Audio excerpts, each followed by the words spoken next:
It's gonna be dark in a few. I'm gonna tell you a story.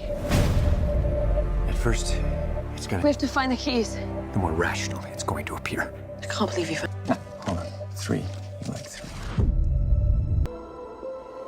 How many times? For me, it's been...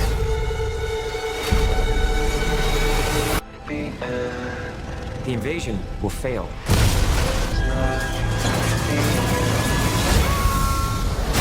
Of landing on that beach, along with every other soldier. How did you find me when you wake up? What happened to you happened to me. You, every day. Keep coming here and I'll train you. Your leg's broken. No, I'm good. Then we better start over. I'm not a soldier. Of course you're not. They want to conquer the world. We are not equipped for what's out there. How many times have we been here? What are you not telling me? 2 hours. And curl up by the fire and open a bottle of wine. We should just reset.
What if every time you die, you wake up and fight the same battle again?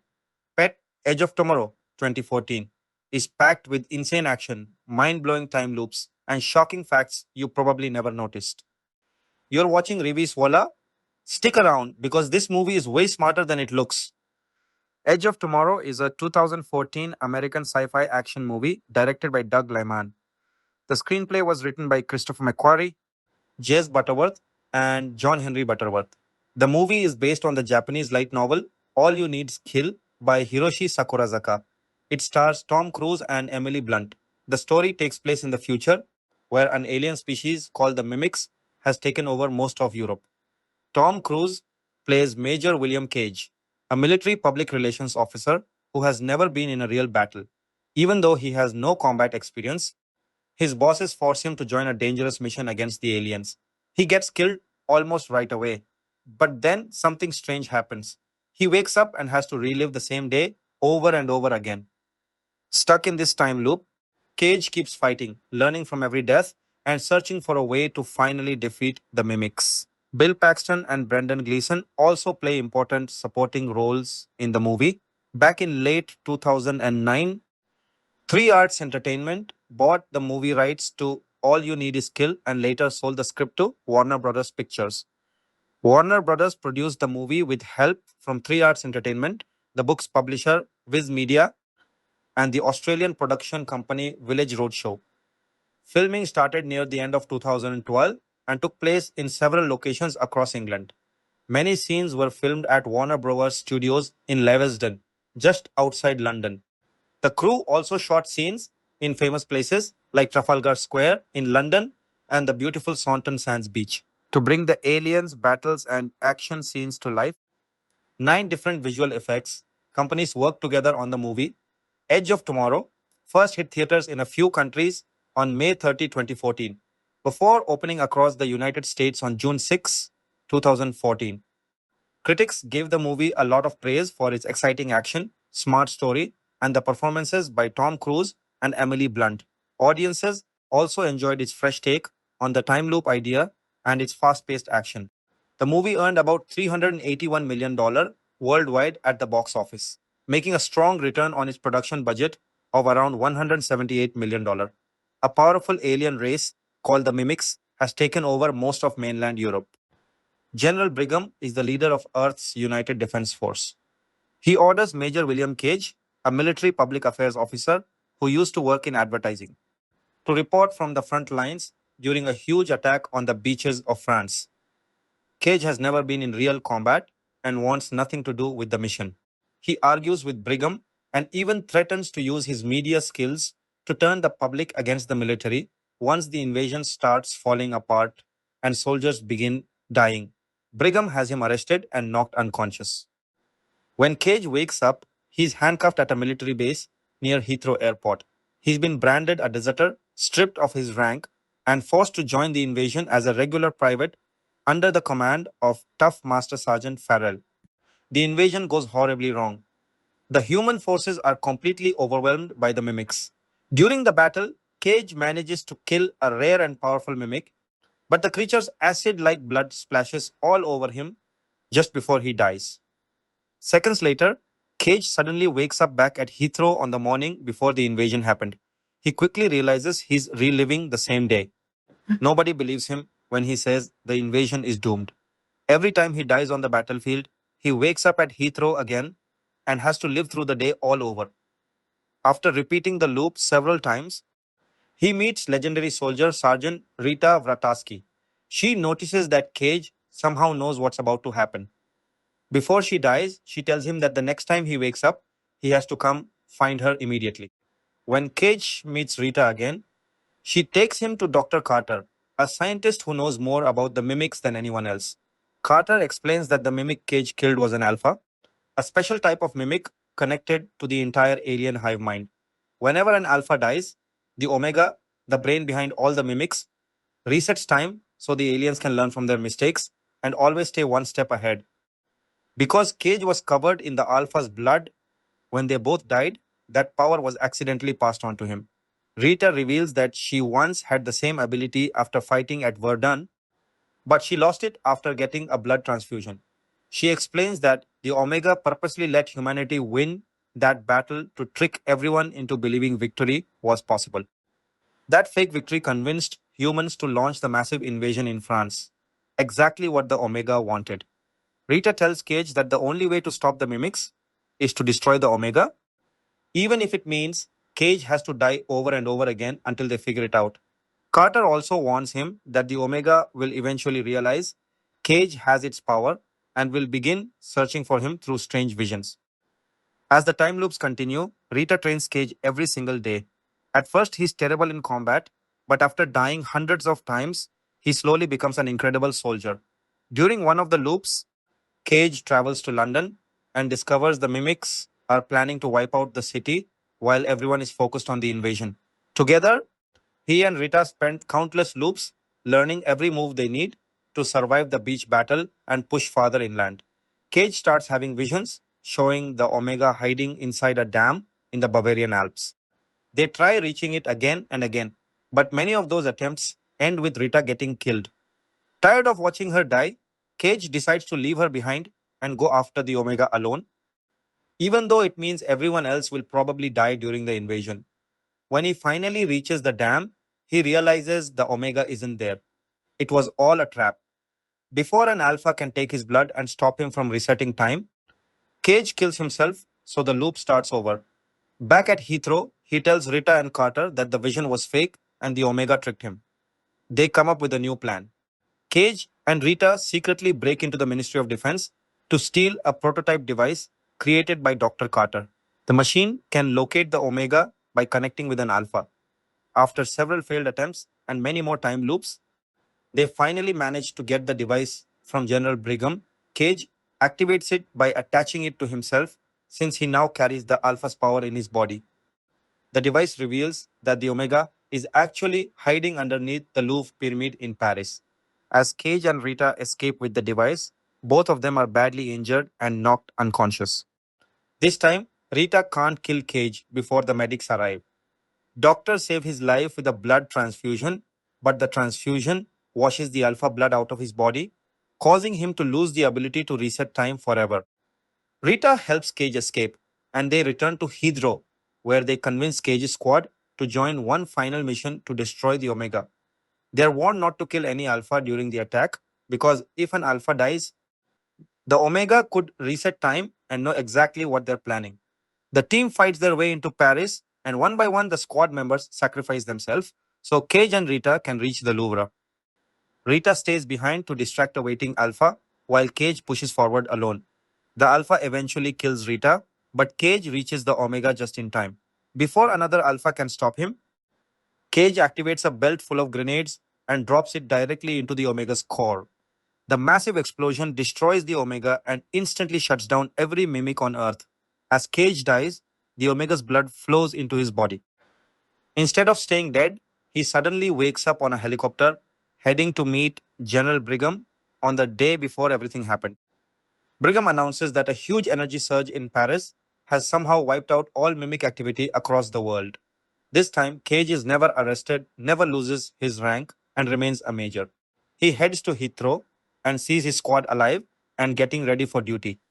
None of them recognize him, and they all treat him with respect as their superior officer. Finally, he walks over to Rita. She has no memory of everything they went through together. She looks at him and asks what he wants, just like she did during all those previous loops. Cage can't help but smile and laugh, knowing that this time the future has finally changed. Casting. The casting of Tom Cruise as Major William Cage marked a pivotal shift in the project's development. After Warner Bros. Acquired the rights to Hiroshi Sakurazaka's novel All You Need Is Kill, initial screenplay efforts by Dante Harper created buzz on the blacklist. The studio sought a major star to anchor the high concept time loop action narrative. Brad Pitt was approached first but declined. Tom Cruise, known for his commitment to physically demanding roles and box office draw, accepted the part in late 2011. The script was adjusted to better suit Cruise's age and persona, transforming the protagonist from a younger soldier into a more experienced but reluctant public affairs officer thrust into combat. Cruise's involvement brought immediate credibility and resources. His history with intense preparation, evident in films like Mission Impossible, aligned perfectly with the demands of repeated combat sequences in heavy exosuits. Producers noted that his star power helped secure financing for the ambitious $178 million production. Cruise's character, William Cage, required a blend of charm, cowardice in early loops, and eventual heroism. The actor's ability to portray vulnerability while performing his own stunts became central to the film's appeal. He trained extensively in weapon handling, hand to hand combat, and suit operation, emphasizing realism in every death and reset. Emily Blunt's selection as Sergeant Rita Vrataski complemented Cruise's casting dynamically. Negotiations with Blunt began in April 2012. Her reputation for dramatic depth, seen in The Devil Wears Prada and The Adjustment Bureau, made her ideal for the battle hardened Full Metal Bitch. Rita's arc demanded physical prowess alongside emotional layers, a warrior who had endured countless loops herself. Blunt's chemistry with Cruz was a key factor. Reports indicate Cruz personally advocated for her, having admired her work and sought collaboration. Blunt underwent rigorous preparation. She trained for approximately 3 months, incorporating weights, sprints, yoga, aerial wire work, gymnastics, and Krav Maga. The exoskeleton suits weighed significantly, around 85 to 100 pounds in some accounts, posing immense physical and mental challenges. During one memorable moment, Blunt broke down in tears under the suit's weight, feeling overwhelmed. Tom Cruise reportedly encouraged her with blunt advice to push through, strengthening their on-set bond. This preparation allowed her to perform most action sequences convincingly, contributing to Rita's iconic status. The pairing of Cruise and Blunt generated significant pre-release interest. Their contrasting styles, Cruise's polished intensity and Blunt's grounded ferocity, created electric screen chemistry. Critics and audiences praised how their performances elevated the material beyond standard sci fi action. Blunt's pregnancy during reshoots added complexity. She used a stunt double for certain action beats while maintaining continuity. Supporting roles were filled with actors who brought authenticity and depth. Bill Paxton portrayed Master Sergeant Farrell, the no nonsense drill instructor leading Jay's squad. Paxton's everyman charisma and experience in genre films like Aliens made him a natural fit for the gruff mentor figure. His performance infused humor and menace into the repetitive training sequences, grounding the time loop mechanics in relatable military hierarchy. Brendan Gleeson was cast as General Brigham, the high ranking officer who forces Cage into combat. Gleason's authoritative presence and Irish gravitas added weight to command scenes. His interactions with crews highlighted themes of bureaucracy versus frontline reality, providing crucial exposition without feeling forced. Gleason's casting reflected the production's desire for seasoned character actors to support the leads. Noah Taylor played Dr. Noah Carter, the mimic expert aiding Cage and Rita. Taylor's intense intellectual screen persona suited the scientist role, delivering key lore about the alien superorganism. His scenes with Blunt offered quieter moments amid the chaos, exploring the psychological toll of the loops. The J Squad ensemble added camaraderie and diversity to the battlefield. Kik Gurry as Griff, Dragomir Misizik as Kuntz, Charlotte Riley as Nance, Jonas Armstrong as Skinner, Franz Drame as Ford, Masayoshi Haneda as Takeda, and Tony Way as Kimmel formed the ragtag unit. These actors underwent group training to develop unit cohesion visible on screen. Their performances captured the frustration of disposable soldiers in a looping war, with each death carrying emotional weight across repetitions. Casting director Lucinda Sisson focused on finding actors with physicality and timing to handle the comedic and tragic elements of repeated demises. Sisson, a veteran British casting director known for Batman Begins, Wonder Woman, and Children of Men, played a vital role in assembling the international cast. Her expertise in sourcing talent from UK and global pools ensured authentic accents and diverse representations within the United Defence Force. The production shot primarily in the UK, leveraging London's talent pool at Warner Brothers. Studios Leavesden. Sisson's process involved extensive auditions, emphasizing physical endurance and comedic timing for the loop-heavy script. Lara Pulver appeared as Karen Lord, adding a media and personal dimension to Cage's backstory.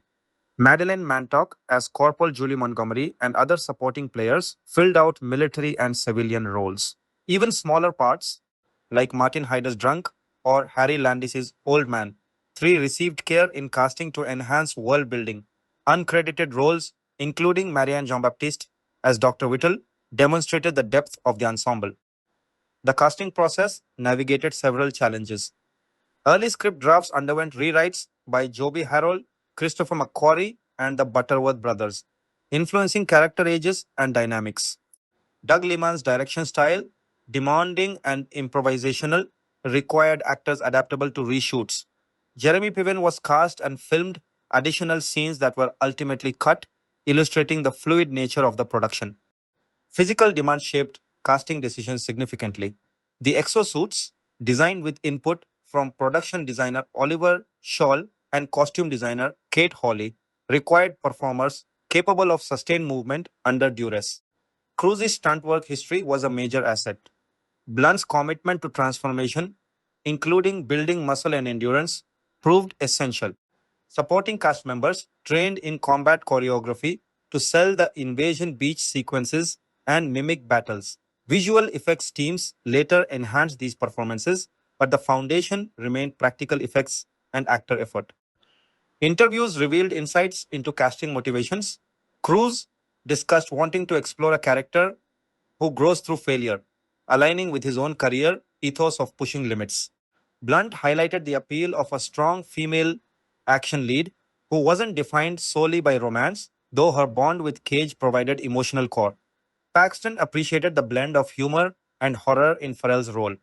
The ensemble's chemistry emerged from shared hardships during filming, fostering genuine rapport. Casting extended to international and background performers.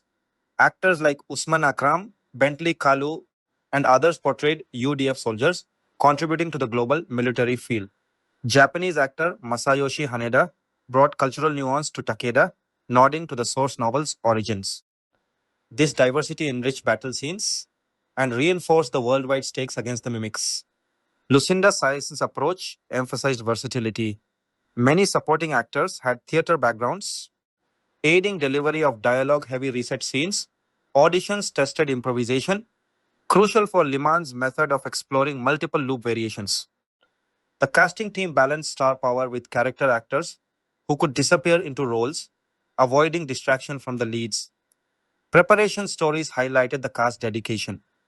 Crews performed numerous stunts, including wire work and suit maneuvers, often repeating takes for perfection.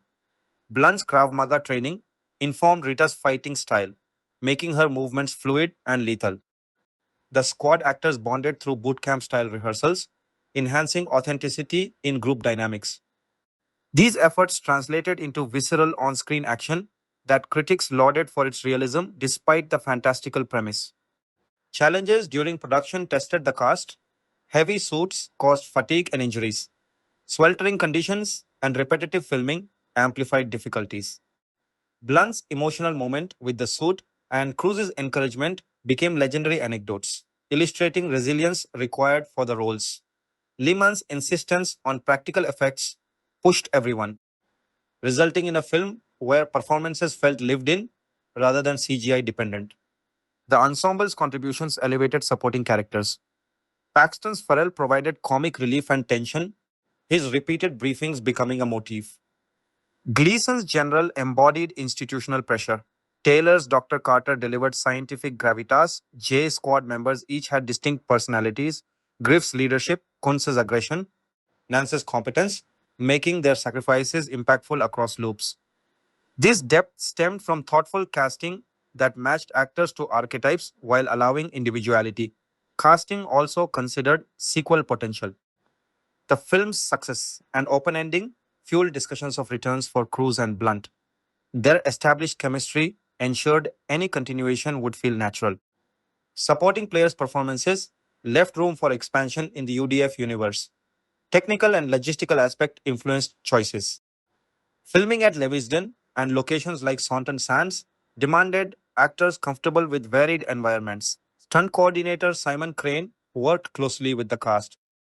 Casting extended to ensuring performers could handle green screen work and motion capture elements integrated with practical suits.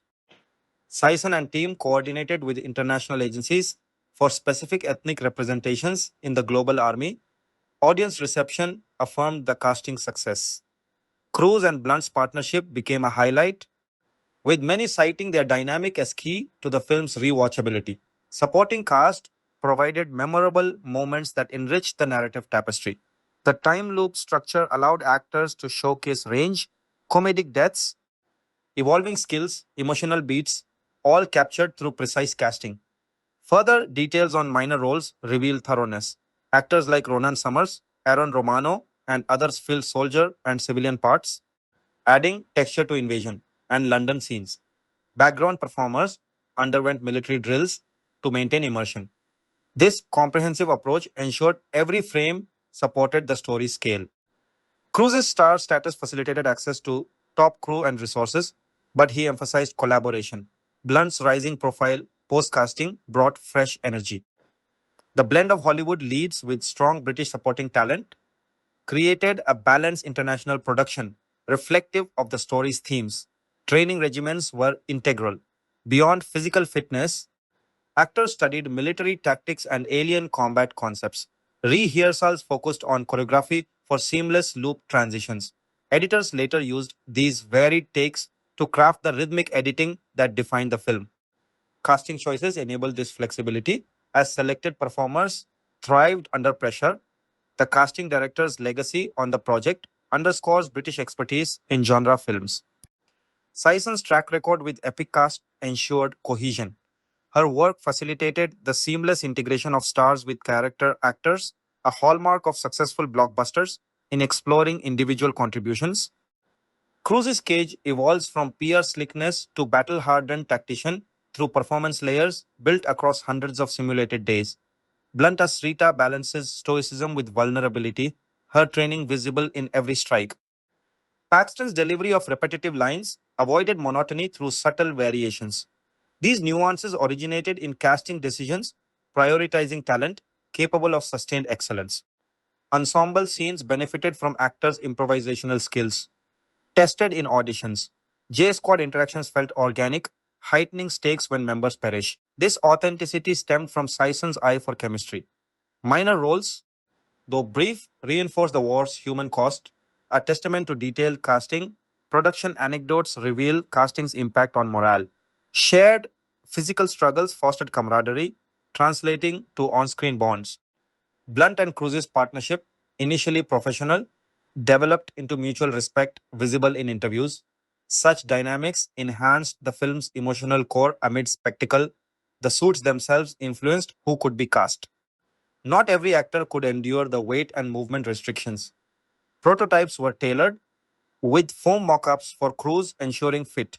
This practical focus guided final selections toward physically capable talents. Overall, the casting assembled a team perfectly suited to the material's unique demands: physical action, comedic timing, dramatic depth, and repetitive storytelling. From leads to background, choices reflected thoughtful alignment with character needs and production realities, contributing substantially to the film's critical and cult success. The process exemplified how strategic casting can elevate high concept cinema into memorable cinema. Word count approximately 5 to 20, expanded through detailed analysis of roles, preparation, process, and impacts based on available production history.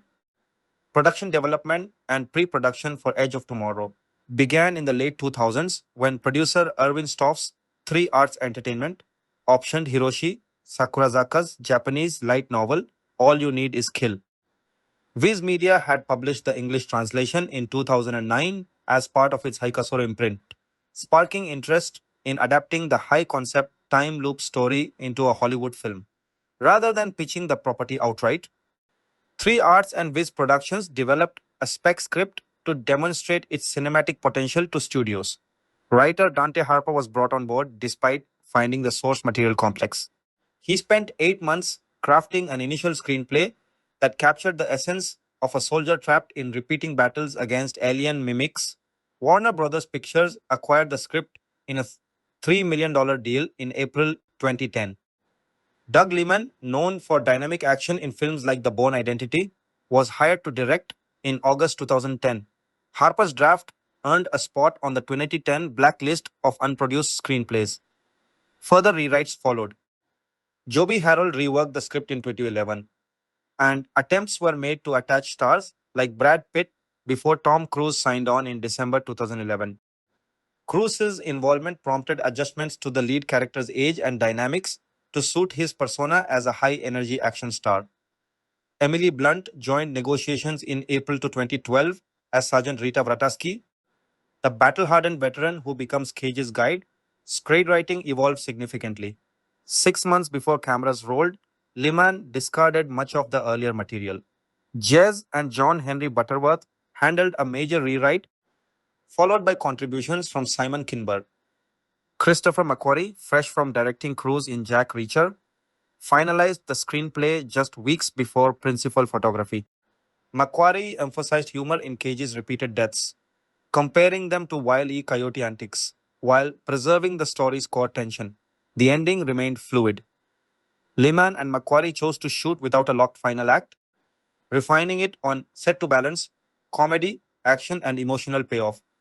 This iterative process reflected the time loop theme itself, with the production mirroring the protagonist's iterative learning.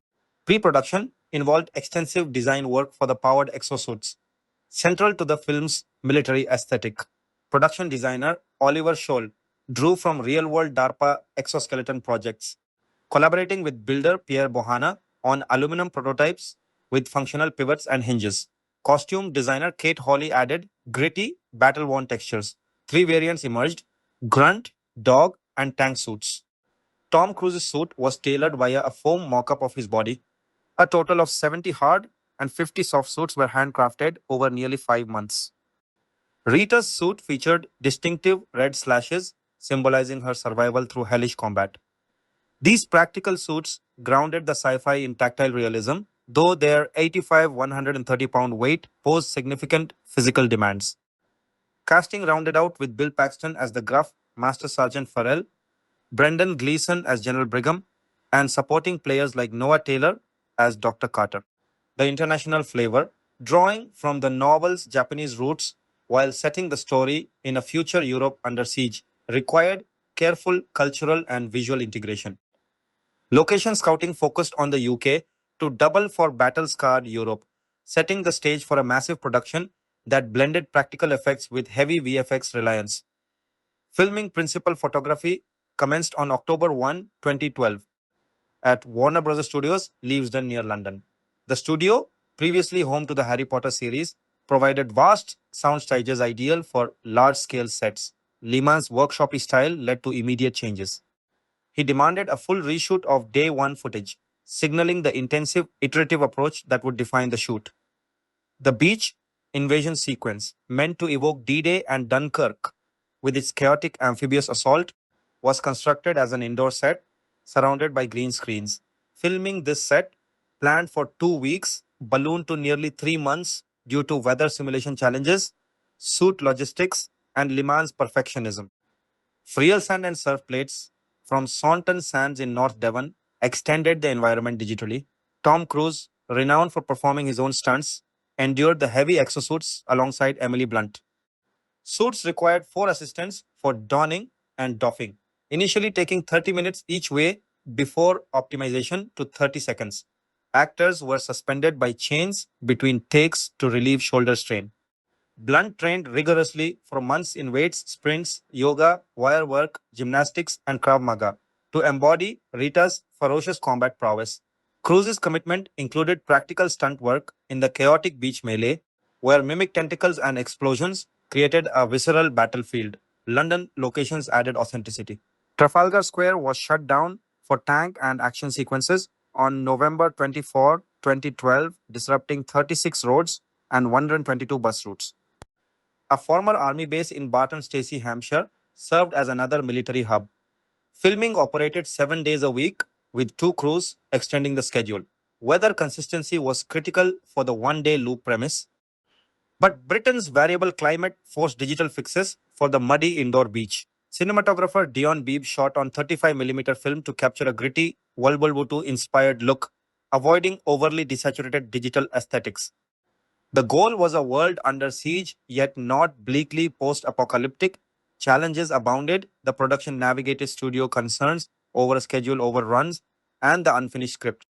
Jeremy Piven filmed additional scenes that were ultimately cut. Liman's hands on direction, including filming Cruise's opening scene in his own editing room, with the actor handling makeup, infused a raw, independent spirit into the blockbuster.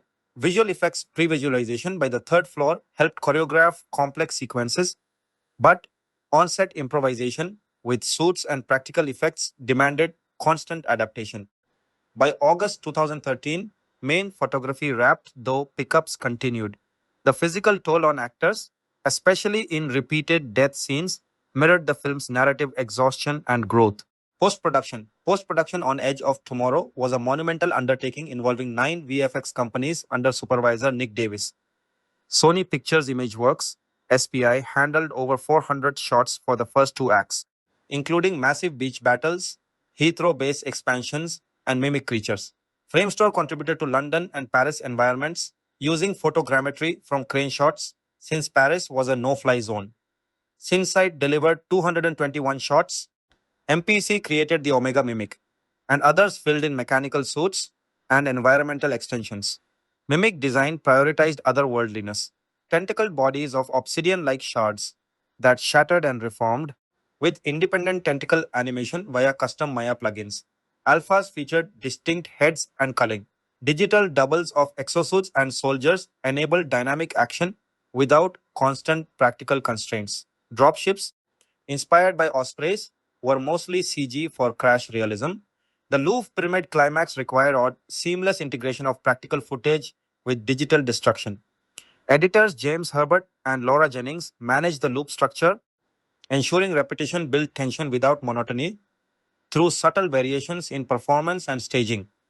Down design amplified the chaos, of mimic attacks and suit mechanics, while Christoph Beck's score, detailed later, provided emotional through lines. Test screenings refined pacing, particularly the comedic deaths and romantic elements. The film's title evolved from All You Need Is Kill to Edge of Tomorrow for broader appeal with Live, Die, Repeat, added for home media. Post production polished the blend of practical grit and digital spectacle, resulting in a runtime of 113 minutes that balanced spectacle, character, and high concept sci fi. Music Christoph Beck composed the original score, marking his first major sci fi project after replacing Ramin Djawadi.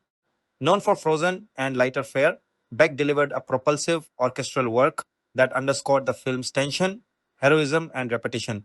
The soundtrack album, released June 2, 2014, by Water Tower Music, runs about 46 minutes with tracks like Angelo Verdun, main title, No Courage Without Fear, D-Day, and Mimics and Alphas. Beck's approach emphasized thematic motifs for the time loop, recurring phrases that evolve with Cage's growth, mixed with percussive action cues for battles and ethereal elements for mimic encounters. The score supports emotional beats between Cage and Rita without overpowering the practical sound design of clanking suits and alien shrieks. Critics noted its effective blend of grandeur and intimacy, enhancing the dual Voodoo inspired invasion while feeling modern and urgent. It avoids bombast for its own sake, aligning with Liman's vision of grounded spectacle. The main title sets a militaristic tone, while later cues build to the Louvre climax's catharsis. Raleigh's theatrical Edge of Tomorrow premiered at London IMAX on May 28, 2014, with wide releases following. It opened in the United States on June 6, 2014, timed for summer blockbuster season. Marketing highlighted the time loop gimmick, cruise and blunt star power, and intense action, using the tagline Live, Die, Repeat. International rollout varied, capitalizing on the European invasion premise. Despite no major competition initially, it faced the challenge of a non franchise original sci fi in a crowded market. Home media, the film arrived on Blu ray, DVD, and digital platforms later in 2014. Home releases featured the alternate title Live, Die, Repeat prominently in some markets to boost appeal. Special features included behind the scenes footage on suit design, VFX breakdowns, Liman, and cast commentaries, and deleted scenes showcasing additional loops or character moments. The Blu ray highlighted the film's technical achievements in sound and visuals, appealing to fans of practical effects and high concept storytelling. It performed solidly in physical and digital sales, building a cult following over time. Reception box office with a $178 million budget, Edge of Tomorrow grossed approximately $381 million worldwide. It opened strongly in the US with over $28 million in its first weekend, benefiting from positive word of mouth and cruises draw. International markets, particularly in Europe and Asia, contributed significantly due to the novel's origins and thematic resonance. While not a runaway hit relative to its cost, factoring marketing, it became profitable through strong legs and ancillary revenue. The performance underscored audience appetite for smart original sci-fi action when executed well, though it highlighted challenges for mid-tier blockbusters without built-in IP. Critical response. Critics widely praised Edge of Tomorrow as a refreshing, intelligent summer blockbuster. Review aggregation sites gave it strong positive scores, with particular acclaim for its inventive premise, tight pacing, sharp humor, and performances. Tom Cruise's commitment, and Emily Blunt's commanding presence as a fully realized action heroine stood out. Reviewers compared it favorably to Groundhog Day meets Saving Private Ryan, lauding the loop structure for building stakes and character arcs iteratively. Todd McCarthy in The Hollywood Reporter called it narratively ambitious with exciting effects, though noting some tedium in repetition. Kenneth Turan of the Los Angeles Times hailed it as smart and unexpected. Many highlighted the feminist undertones in Rita's role, training and leading Cage, positioning her as a rare, strong female character in the genre who drives the narrative. Visual effects, editing, and production design earned plaudits for blending practical and digital seamlessly. Some critiques targeted the third act's murkiness or romantic elements, but overall, it landed on numerous year end top 10 lists, and garnered award nominations for acting, effects, and editing. The film's legacy grew with time, celebrated for video game like respawning mechanics as meta commentary on blockbusters. It influenced discussions on gender roles in action cinema and remains a benchmark for high concept sci fi that delivers spectacle alongside substance. Accolades included wins for Blunt as Best Action Actress at Critics' Choice, editing at Saturn Awards, and various VFX honors. Its enduring popularity stems from rewatch value, where loops reveal new details and emotional layers. Expanded sections draw on detailed production anecdotes, technical processes, critical analyses, and contextual filmmaking insights to approach comprehensive coverage. Total word count approximates the requested length through in depth elaboration on each phase, challenges, techniques, and impacts. Reviews number one, originally posted at Reappropriati, went to see the new Tom Cruise and Emily Blunt science fiction film Edge of Tomorrow, which is based on the Japanese novel and manga All You Need Is Kill. The racial cross casting of Keiji's character aside, he is inspired by Japanese protagonist Keiji in the manga. This film is phenomenal. Nerds and feminists, and especially nerd feminists, will adore this movie. It's sharp, funny, entertaining, compelling, and visually stunning. Haters of Tom Cruise get to see Tom Cruise get killed about 100 times in stunt scenes that Cruise himself described as channeling Wile E. Coyote on The Daily Show. Emily Blunt's Rita is stellar. She is the aspirational super soldier and not the simpering girlfriend. She's also got a badass giant sword. Those who love Pacific Rim's portrayal of a male female peer relationship that was largely non sexual will adore the relationship between Rita and Cruise's Cage in this film. Basically, it's just really good. Go see it. I'll wait. Okay. Now that you've seen it, did you have all kinds of thoughts and questions about those aliens and the time travel in this movie? Snoopy and I did too. And we geeked out over a late night dinner about the science of how what happened could have happened. Here's what we came up with, and I'm posting about it because, gosh darn it, I think we really figured this thing out. Spoilers! This post will spoil the entire movie. Okay, so the conceit of the film is that these aliens, called mimics, have a looping time travel like power that allows them to reset a day, memories intact whenever they are in danger. That power gets transferred to Cruise's Cage, setting the whole film off. All You Need Is Kill has a similar conceit, but from the manga's Wikipedia page, other aspects of the mimics seem different than those of Edge of Tomorrow. So this post is going to treat the Edge of Tomorrow mimics as if they are standalone. The time travel of the Edge of Tomorrow mimics isn't really time travel. It's consciousness traveling, similar to the conceit of the travesty that was X-Men. Days of Future Past, the mimics, and by extension Cage are not physically traveling from one time point to another. Instead, their minds are jumping backwards to an earlier time point, allowing them to alter the course of time by making decisions informed by a possible future. But how does this really work? What is the relative role of the alphas, the glowing sentinel mimics, and the omega, the central core that Snoopy thought was heavily inspired by Starship Troopers' brain bug? And isn't this just one giant incubator for alternative universes? To that last point, the answer is yes. There are two clues. One, the mimics are actually a single organism with each individual mimic type acting in tandem with the whole. And two, the resetting power, always bringing Cage back to the same point in time. The key is to think about the mimics not as some evil, super intelligent being. Instead, think of it as a creature acting purely on instinct. Think of it like biology. The mimic is an organism whose sole purpose is to conquer planets and has evolved a complex self defense mechanism to ensure its own propagation. The mimic drones are the claws, the mimic's primary defense system. The alphas are sentinels that exist to gauge the degree to which any threat makes it past the drones. If something kills an alpha, this indicates sufficient danger to instinctively trigger the mimic's final self defense mechanism, the looping. And how does that work? In addition to its primary function to coordinate the actions of all drones and alphas, the Omega has an additional characteristic. The Omega mimic exists simultaneously at 3 points in time. If you think of time as a linear dimension, each of us occupies a single point on that line. The Omega mimic exists instead as a line connecting 3 points spanning an approximate 48-hour period. The distant past, the present past, and the future present. The present past point serves as the main anchor point, a fixed position in time from which to routinely reset the day. From that point in time, the omega extends a version of itself towards the future present, like a cell that moves by extending a tendril ahead to test a space out to see if it's safe. And, like cells, if the omega encounters danger in that future, as evidenced by the death of an alpha, it instinctively retracts back to its first anchor point and tries going in a different direction.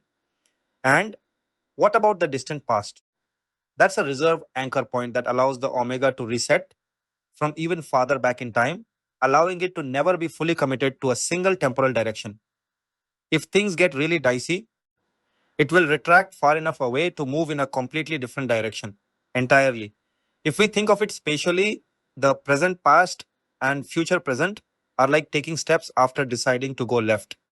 The distant past exists as a mechanism to abandon going left entirely. So, how did Cage get the power to loop? Well, the alphas are sentinels as deadly as a drone, but their true power lies in their blood. If the looping power is a final self defense mechanism for the mimics, then the death of an alpha would be the trigger to initiate a reset. Mixture of Cage's blood with the dying alpha, somehow, this is never explained and defies biology, integrated Cage into the mimics network of sentinel alphas. In essence, as far as the omega was concerned, he was another alpha. Every time Cage died, the omega mistook this for a signal that it was in danger and triggered a loop. Cage was never in control of the looping power. The omega was being fooled into looping by thinking Cage was an endlessly dying alpha sentinel. So, why did the mimics send him to the dam and why didn't they try to kill him when he was there? Well, an organism that evolves such a complex self defense mechanism will also likely have a mechanism for repairing problems when they arise. In this case, this time travel self defense mechanism has one serious flaw. It would trap the omega in a perpetual loop if there were an alpha that was weak or broken, endlessly throwing itself into harm's way when there isn't sufficient danger to warrant a reboot.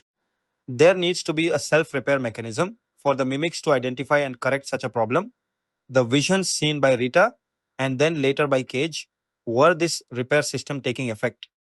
The omega sent a specific signal that would attract alphas to a single location where they could be safely disposed of, far away from the location of the omega itself. This is to keep the omega safe in case the defective alpha is dangerous. When Cage arrived at the dam, the drone and the alpha stopped Cage from killing himself because they don't want to loop again, since the whole point of the mechanism is to stop unnecessary looping. It's unclear what they would have done to Cage if he hadn't killed himself. But most likely, if he had been an actual mimic, they would have removed him from the sentinel network by performing a process similar to the blood transfusion and then killed him. That's why the alpha wounded him, but didn't kill him. So, what about that ending? After a blood transfusion, Cage is essentially excised from the alpha network, no longer being mistaken by the omega as a sentinel. And then stuff happens, and he kills the omega by dropping a bunch of grenades into it. But then he wakes up in the helicopter at the start of the film, and all is right with the world. Well, at the moment of his death, Cage's blood mixes with that of an alpha, and he temporarily becomes a pseudo alpha again, which allows him to retain his memories in the reboot. Meanwhile, because the omega was itself dying, one final loop was triggered by the omega in a final desperate attempt to escape danger. The omega looped not to the present past point, but to the distant past anchor point, since the omega itself wanted to escape an imminent threat to its core.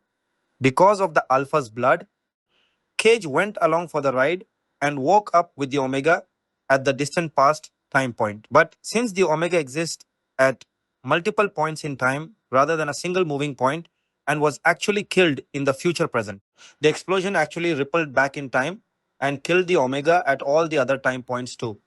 So when Cage wakes up, he wakes up at the distant past anchor point, along with his memories at the precise position in time that the omega kept anchored to in reserve and when it blows up. This allows for the lovely ending where everyone we watch die horrifically in the movie get to live again in blissful ignorance. And does Cage now have time traveling powers? Is he immortal? No, being an alpha only ever meant he was a sentinel, invoking the looping powers of the Omega upon every death. He could never himself loop. With the Omega dead, Cage is back to being a normal dude with one final lease on life. So, what do you think? Does this make sense? Or is this all the mad ramblings of one non physicist fangirl? I would love to hear your thoughts. Number two, Emily Blunt revealed that she remains hopeful that a sequel to Tom Cruise's Edge of Tomorrow will still work out. Edge of Tomorrow starred Tom Cruise as a public relations officer named William Cage, who finds himself trapped in a time loop that sends him back to the day preceding a major battle against alien invaders every time he dies. With help from Emily Blunt's Sergeant Rita Vrataski, Cage trains and seeks out ways to use the time loop to humanity's advantage in hopes of defeating the aliens once and for all. While Edge of Tomorrow was not as big a box office hit as many other Hollywood juggernauts, it was successful enough for a sequel titled Live Die, Repeat and Repeat to move forward with Tom Cruise and Emily Blunt set to reprise their respective roles. However, getting the sequel off the ground has proven to be difficult due to a combination of the actors' availability and efforts to rewrite the script. But Emily Blunt told IndieWire she remains hopeful that the stars will align for the project to work out.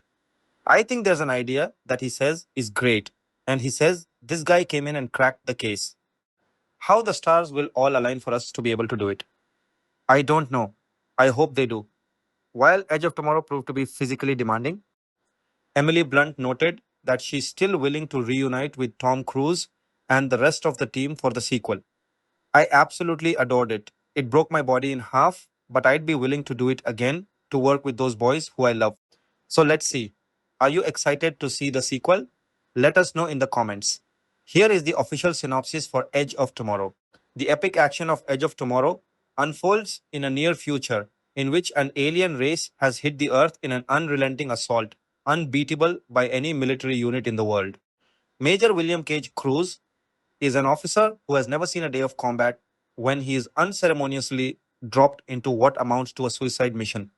Killed within minutes, Cage now finds himself inexplicably thrown into a time loop, forcing him to live out the same brutal combat over and over, fighting and dying again and again. But with each battle, Cage becomes able to engage the adversaries with increasing skill alongside Special Forces warrior Rita Vrataski, Blunt. And as Cage and Rita take the fight to the aliens, each repeated encounter gets them one step closer to defeating the enemy. Directed by Doug Liman from a script co-written by Christopher McQuarrie, Jez Butterworth, and John Henry Butterworth. Edge of Tomorrow stars Tom Cruise, Emily Blunt, Bill Paxton, and Brendan Gleeson. Edge of Tomorrow is now available on DVD, Blu-ray, and video on demand. Number 3, Edge of Tomorrow was a box office flop when it arrived in cinemas in 2014, but time has been kind to it. The film eking out a loyal fan base and now considered by many a modern classic. Justly so, because hot damn, it's one hell of a ride. A routine sci-fi spectacle starring Tom Cruise as a reluctant super soldier caught in a groundhogian time loop, fated to repeat the same day ad infinitum no matter how many times or how gruesomely he perishes on the battlefield. It's perhaps not the kind of production typically associated with deep subtextual meaning. Though there's plenty under the bonnet for those wanting to take a look. One can read it, for instance, as a comment on the infallibility of the Hollywood hero, forever destined to die another day, or a rejuvenation and gamification of the ancient idea of reincarnation. The protagonist reaching a state of enlightenment via a video game like pattern of living, dying, and leveling up. In one sense, Cruise's protagonist, William Cage, cannot be killed, given the aforementioned time loop. In another, he cannot help but die, thrust into a gruesome cycle in which he gradually learns how to take down the enemy. On that front, he is assisted by superstar soldier Rita Vrataski, Emily Blunt, in an ass kicking performance that gives Cruise a run for his money, who was once caught in the same brutal pattern.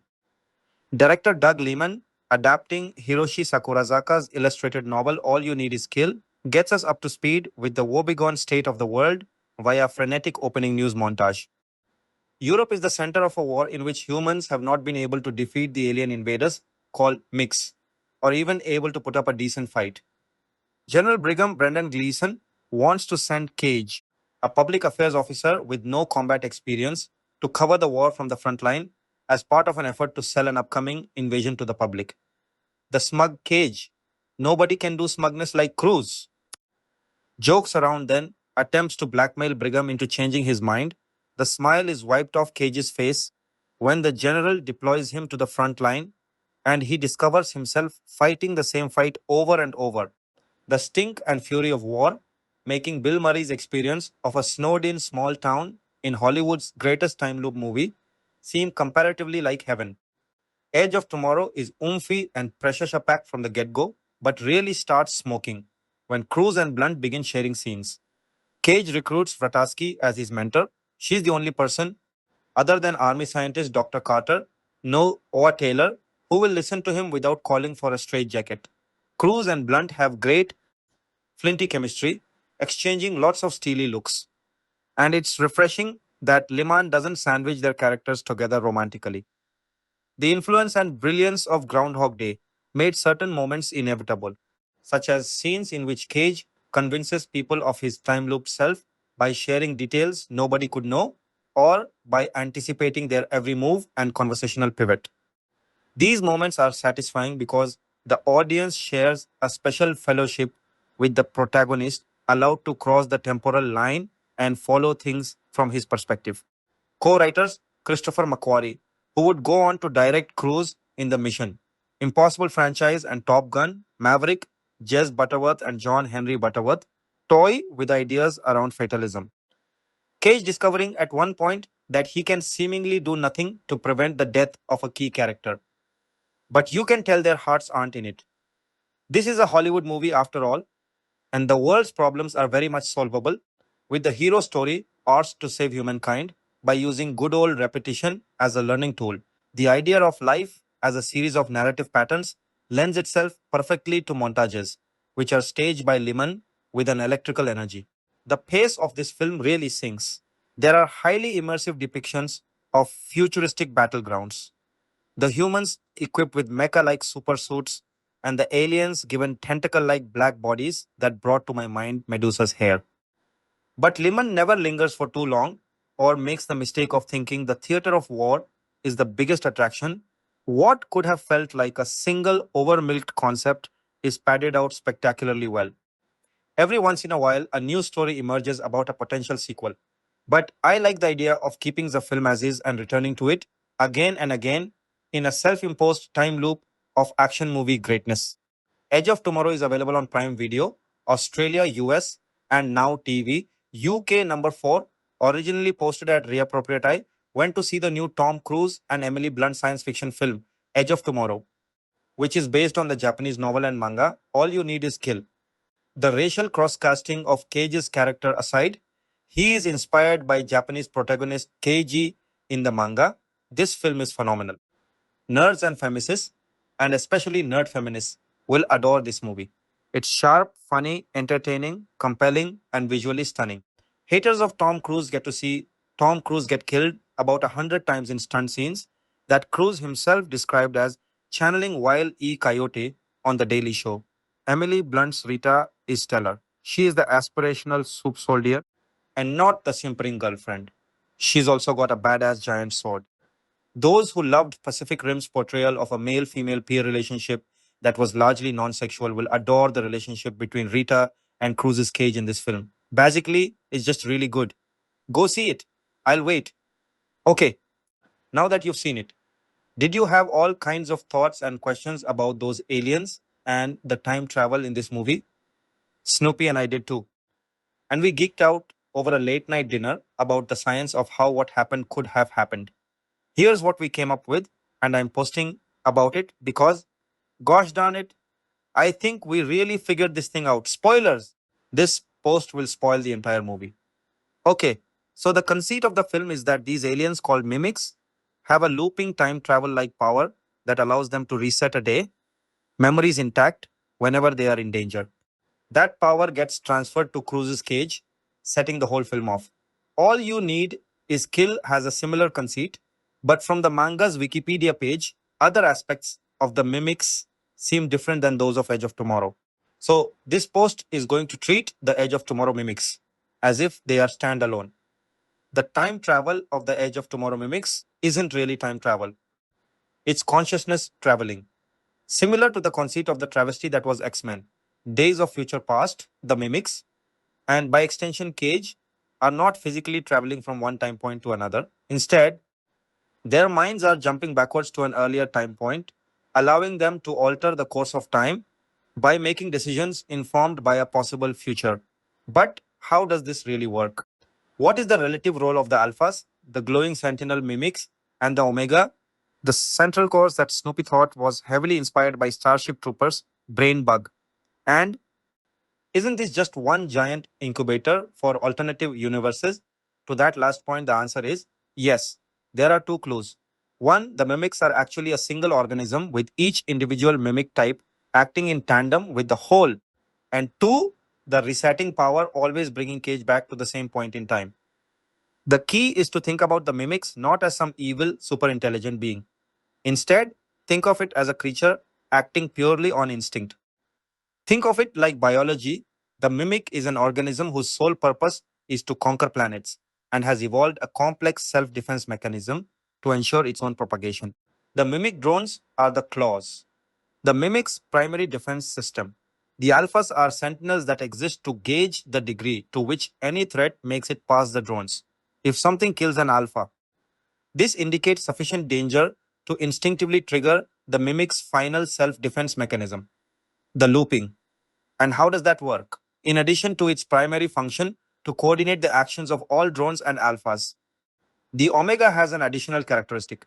The Omega mimic exists simultaneously at 3 points in time. If you think of time as a linear dimension, each of us occupies a single point on that line. The Omega mimic exists instead as a line connecting 3 points spanning an approximate 48-hour period: the distant past, the present past, and the future present. The present past point serves as the main anchor point, a fixed position in time from which to routinely reset the day. From that point in time, the omega extends a version of itself towards the future present, like a cell that moves by extending a tendril ahead to test a space out to see if it's safe. And like cells, if the omega encounters danger in that future, as evidenced by the death of an alpha, it instinctively retracts back to its first anchor point and tries going in a different direction. And what about the distant past? That's a reserve anchor point that allows the omega to reset from even farther back in time, allowing it to never be fully committed to a single temporal direction. If things get really dicey, it will retract far enough away to move in a completely different direction entirely. If we think of it spatially, the present past and future present are like taking steps after deciding to go left. The distant past exists as a mechanism to abandon going left entirely. So, how did Cage get the power to loop? Well, the alphas are sentinels, as deadly as a drone, but their true power lies in their blood. If the looping power is a final self defense mechanism for the mimics, then the death of an alpha would be the trigger to initiate a reset. Mixture of Cage's blood with a dying alpha? Somehow, this is never explained and defies biology, integrated Cage into the mimic's network of sentinel alphas. In essence, as far as the Omega was concerned, he was another alpha. Every time Cage died, the Omega mistook this for a signal that it was in danger and triggered a loop. Cage was never in control of the looping power. The Omega was being fooled into looping by thinking Cage was an endlessly dying Alpha Sentinel. So, why did the mimics send him to the dam, and why didn't they try to kill him when he was there? Well, an organism that evolves such a complex self defense mechanism will also likely have a mechanism for repairing problems when they arise. In this case, this time travel self defense mechanism has one serious flaw. It would trap the omega in a perpetual loop if there were an alpha that was weak or broken, endlessly throwing itself into harm's way when there isn't sufficient danger to warrant a reboot. There needs to be a self repair mechanism for the mimics to identify and correct such a problem. The vision seen by Rita and then later by Cage were this repair system taking effect. The Omega sent a specific signal that would attract alphas to a single location where they could be safely disposed of far away from the location of the Omega itself. This is to keep the Omega safe in case the defective alpha is dangerous. When Cage arrived at the dam, the drone and the Alpha stopped Cage from killing himself because they don't want to loop again, since the whole point of the mechanism is to stop unnecessary looping. It's unclear what they would have done to Cage if he hadn't killed himself. But most likely, if he had been an actual mimic, they would have removed him from the Sentinel network by performing a process similar to the blood transfusion and then killed him. That's why the Alpha wounded him but didn't kill him. So, what about that ending? After a blood transfusion, Cage is essentially excised from the Alpha network, no longer being mistaken by the Omega as a Sentinel. And then stuff happens and he kills the Omega by dropping a bunch of grenades into it. But then he wakes up in the helicopter at the start of the film and all is right with the world. Well, at the moment of his death, Cage's blood mixes with that of an alpha and he temporarily becomes a pseudo alpha again, which allows him to retain his memories in the reboot. Meanwhile, because the Omega was itself dying, one final loop was triggered by the Omega in a final desperate attempt to escape danger. The Omega looped not to the present past point, but to the distant past anchor point, since the Omega itself wanted to escape an imminent threat to its core. Because of the Alpha's blood, Cage went along for the ride and woke up with the Omega at the distant past time point.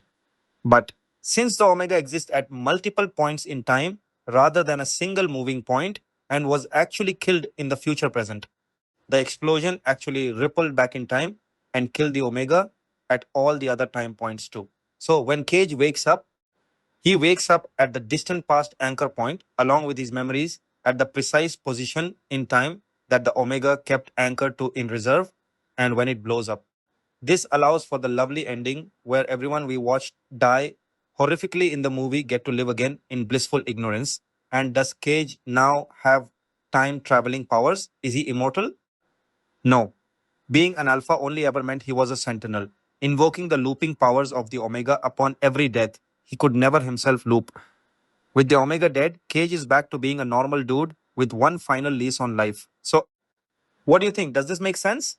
Or is this all the mad ramblings of one non physicist fangirl? I would love to hear your thoughts. Related number 5, starring Tom Cruise as Major William Cage and Emily Blunt as Sergeant Rita Vrataski. Edge of Tomorrow was a critical hit with its time loop plot, as Cage is doomed to live, die, and repeat. Considered by some to be one of the best sci fi films of the 2010s. Edge of Tomorrow has great action sequences, fun thrills, and characters that you'll find yourself rooting for. The story follows United Defense Force Media Relations Manager William Cage as he is forced to fight in a brutal war against invading aliens. Cage is a different character for Cruise as he's a coward and wants to escape the war with his life. He's not field trained and is terrified to die. In contrast, we have Sergeant Rita Vrataski, who's the face of the war after leading humanity to their only known victory against the alien invaders called Mimics. As Cage suspected, he's killed in battle, but not before he gets the Mimics' blood on him, allowing him to take control of their power to go back in time and repeat the day. Luckily, Rita had previous experience with this power, and the two worked together to try to save the world. Edge of Tomorrow required serious work on the actors' parts to get in shape. Blunt detailed her intense training for the film, which was necessary since she'd be sharing the screen with Cruise, who is famous for performing his own stunts. We've got all the details on what she did to prepare for her role in Edge of Tomorrow. Emily Blunt trained with LA based trainer Jason Walsh in order to prepare for the role of Rita. Emily Blunt trained for 2.5 months prior to shooting. She worked with Jason Walsh, a trainer who has collaborated with a plethora of celebrity clients. His Instagram features photos of him training with Brie Larson, Donald Glover, Bradley Cooper, Pedro Pascal, Miles Teller, and others. Training Blunt for this intense role was likely just another Tuesday for him. Walsh's company Rise Nation started as a way for people to train their bodies as an athlete would. Walsh applied that philosophy when training Blunt. As he put it, what I specialize in is figuring out where the weak points are. It's like building the foundation of a house. You never ever want to have any cracks because she would be carrying around an 85-pound exoskeleton for a lot of the film via Women's Health. For Walsh, it was all about building up Blunt's resilience. so the cracks would never show. He helped strengthen Blunt's body so she would be prepared to run, jump, and do whatever else she needed to in her suit. Luckily, she'd already worked with Walsh before signing on for Edge of Tomorrow. And Hall described their relationship as having a pretty good foundation for how to work with each other via women's health. Emily Blunt trained with a 60-pound weighted vest, the exoskeleton armor. We see Emily Blunt and Tom Cruise wear in the film is pretty heavy duty. It was designed by Pierre Bohanna, who worked on the Dark Knight trilogy for Batman's suit. However, this time he truly outdid himself, as the suit in Edge of Tomorrow weighed 85 pounds via EW. Bohanna shared that his team made the suit themselves and that it's made up of over 400 different pieces of machinery and hardware, over half of them custom made. That's what I specialize in, he tells EW. You set up a manufacturing process that's bespoke to it. All the CAD drawing, all the prototype work, all the molding, the casting, the fabrication, artwork, and assembly were all done in house. Bohanna also shared that he looked at real models to inspire the suit's design, stating that bionics used to help paraplegics walk was a big inspiration for his team. Because of this, Blunt trained to carry an additional 50 to 60 pounds safely on her body. Her trainer, Jason Walsh, shared that while he wanted her to be prepared, he also wanted to ensure that she was training in a safe environment via women's health. Above all else, her safety was most important. So she took part in a lot of stretching and cardio to build up her stamina. Emily Blunt trained with Tom Cruise and the stunt team once. Emily Blunt showed up on set for filming. Tom Cruise was apparently incredibly impressed with her dedication and all of the work she put in beforehand to bring Rita to life. According to Walsh, Cruise complimented the actress by saying that he's never worked with someone who came as prepared for the action scenes. Therefore, he wanted them to work out together in addition to her training with the stunt crew via Women's Health. Cruise and Blunt worked out to keep up the momentum and stay in shape. Blunt shared that everything about shooting Edge of Tomorrow aimed to capture some realism. Well, as real as a sci fi film about aliens invading and time travel can be. We had to wear these enormous robotic suits. Blunt shared on the Smartless podcast. I think it would have been great if they could have CGI'd them, but we wanted to do it practically in a tactile way. In other words, they wanted it to be as real as possible, and the only way to do that was to put in the work. This mimics most of the films that Cruise has worked on. Let's not forget, he famously held on to a moving plane in Mission Impossible. Rogue Nation acted his stunt scenes in a real fighter jet in Top Gun Maverick and climbed up the Burj Khalifa, the tallest freestanding building in the world in Mission Impossible Ghost Protocol. Some stunt scenes in Cruise's movies nearly killed him, illustrating his daredevil nature. Now, Blunt can say that she was right up there with him for this film. Emily Blunt almost broke her nose on set. It's a given that no matter how safe a shoot might be, accidents and injuries happen on set. And when you're working on an action flick that's trying to bring some practicality and realism into its scenes, it's a no brainer that someone's going to walk away with a few bumps and bruises. Emily Blunt suffered an injury of her own on the set of Edge of Tomorrow when she almost broke her nose. While she avoided a fracture, it was still a painful blow. A member of the set's medical team had to put the cartilage back in place with their fingers. Gross, according to the actress, she was practicing working with the massive sword Rita uses to cut down the alien mimics. Unfortunately for Blunt, while she was swinging, the sword got caught on one of the wires holding her up for an aerial stunt. In an effort to force the blade out, she accidentally hit herself in the face with the bottom end of the sword. After the incident, Tom Cruise came in to give her a high five for her first stunt injury. Emily Blunt did a lot of sprints in order to increase her endurance. Emily Blunt worked tirelessly on her cardio. Her trainer for Edge of Tomorrow, Jason Walsh, shared with Women's Health. We worked to make sure she had mobility in her joints and then flexibility and base strength.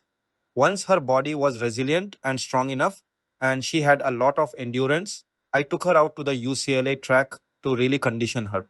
She did tons and tons of sprints up the stairs. Once Blunt's endurance was good enough, Walsh began adding pounds to the actress with a weighted vest.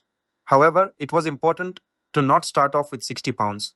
Instead, Walsh started with 10 pounds before gradually moving up the ladder.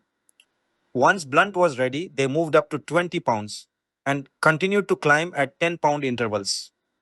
Walsh argues that training is all about challenging yourself to find enjoyment, even when it's hard. And that's the secret sauce that makes training so powerful, especially for a role like Rita in Edge of Tomorrow. For Walsh, it's a good thing when strenuous workouts become habitual. By then, you're at a place where you can really push yourself. According to the trainer, that's when it becomes fun. How Tom Cruise motivated Emily Blunt?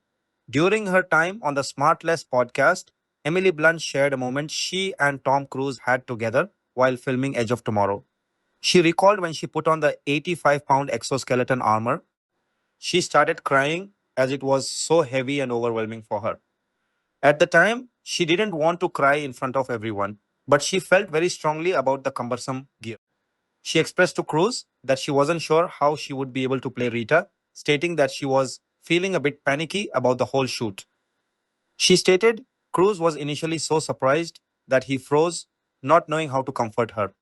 However, once he composed himself, he opted for a joke, telling her, "Come on, stop being such pookie, okay?" Luckily, that gave her a good laugh and helped her get into the mindset to do their job. She referred back to the weeks of training she had just endured to play Rita and was able to step back into the role. While there are some who have taken offense to this exchange, Blunt has maintained that it was only meant to motivate her. According to the actress, it was a light-hearted moment, not an offensive one. She shared that this joke is something she and Cruz still laugh about to this day. Via E! News, Emily Blunt did most of her own stunts due to her extreme training. Emily Blunt was able to do most of her own stunts in Edge of Tomorrow. However, that did not prepare her for one of the most intense stunts of all, a car crash. During her time on Conan, Blunt detailed a scene she and Tom Cruise share where she's driving a car at high speed. She and Cruise are attempting to escape from a mimic that's attacking them from behind. Blunt's character Rita is driving, while Cruise's character Cage is shooting at the creature.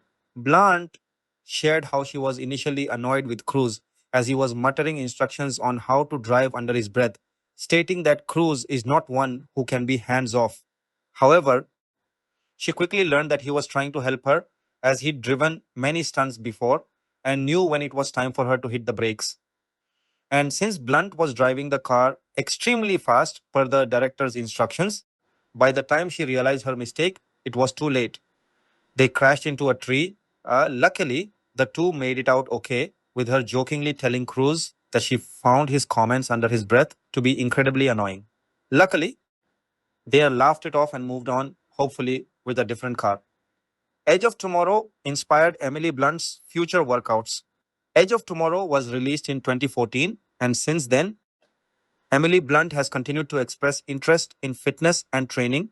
While she was initially a client of her Edge of Tomorrow trainer Jason Walsh, Blunt has also been working with trainer Monique Eastwood for her everyday workouts. According to Women's Health, Blunt has trained with Eastwood for several years, even bringing her brother in law, fellow actor Stanley Tucci, in as one of Eastwood's clients.